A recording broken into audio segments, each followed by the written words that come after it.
know if you guys saw this at all, but there was this interesting back and forth with Spike Lee and Mike Rappaport. Okay. It was on Huffington Post, and basically Spike Lee had a problem with the gentrification of Brooklyn. Right. Okay. I saw a lot of those comments. I didn't know he was talking to Michael Rappaport. Well, no, he wasn't. He wasn't talking to Michael Rappaport. It was just basically he had a big problem with the gentrification. I read some of that. Brooklyn. And then they asked Michael Rappaport about it, and he goes, "Well, Spike Lee lives in the Upper East Side in a massive apartment, a massive house, and at the end of the day, Spike Lee started, in the nosebleed seats in the Knicks games, and now he's, on the floor, And why wouldn't he want to be on the floor? My take on it is that I agree with Spike, man. Being that I'm living in the style right now, and I'm seeing it bear witness. I'm seeing the Hasidic Jews going door to door, knocking on the door. Are you the owner of this building? No, I'm not the owner. This is my aunt's building, but we don't want to sell. Get the fuck out of here and stop knocking on the door. They're going around being very disrespectful, using them aggressive tactics that I don't like. I don't like when people been living on Putnam Avenue for the last 30 years, and then somebody moves in, and because they decide that on a Saturday at 9 o'clock it's too loud outside, where it's hot inside, and black people are by right, we're a communal group. And this has been part of the neighborhood custom for years. How you gonna? That's what I'm seeing, the gentrification, and it is bringing something to it. But just like Spike said, where are the people going that got displaced now?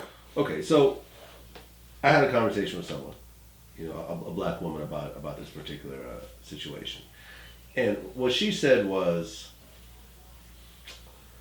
why would you be proud of a place called Bed Stuy Do or Die? Why would you want to keep a place called Brownsville Never Ran, Never Will intact the way it is? That's not the point. Well, but to say that is to totally miss the point. Mm-hmm.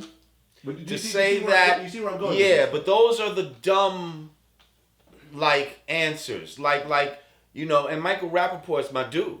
You know what I mean? But after watching that, he totally oversimplified the issue. Mm-hmm. You see what I'm saying? Spike was right on with what he was saying. First of all, evolution doesn't mean something natural, and it doesn't always mean the betterment of something. Evolution just means a prescribed change. That's all. Now, who is making the prescription for this change, and who is the beneficiary of the change? You see what I'm saying? It's not about having pride in do or die Bed Stuy and the negativities of, the moniker of a so-called neighborhood. It's having pride in the history and the cultural fabric that's been established for generations within do or die. And we call these things, we might call it do or die Bed Stuy, just like a black person might call somebody a nigger, but we have taken a negative and turned it into a positive. So when somebody that lives in Bed Stuy calls it do or die Bed Stuy, that's not a negative connotation. I mean, survive. That's a badge of honor almost. Exactly. But not in the way that you're thinking. So it's not about preserving the negative of a community. You know what I mean? It's more about preserving the positive, and we wish that more of the negatives wasn't be there without it having to be gentrification.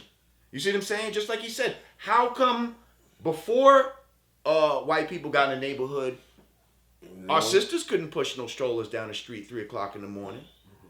You'd be terrified to do that. Right. You'd feel like that was idiotic. But now, it's easy. White people are doing it like it's no problem, and they feel safe because the police presence has been, there's more care for the community now by the police and all that. Just like you said, garbage is getting picked up and all this stuff. Now you care. Well, with higher property prices, you have higher property taxes, and then with more property taxes, you have more money for police and garbage and stuff. Well, that's kind of. You can say that. That's kind of how it works. You can say that, and you can also say, where there's more money, there's more care for the people. And where there's less money, we don't care for the people. You see what I'm saying? Like, the money's there. Even in the community, if they want to find that money, trust me, They find they can allocate money in all kinds of proper ways. Do it every day. Listen, that money's not there for a reason. And it gets there for a reason when certain people come to the neighborhood.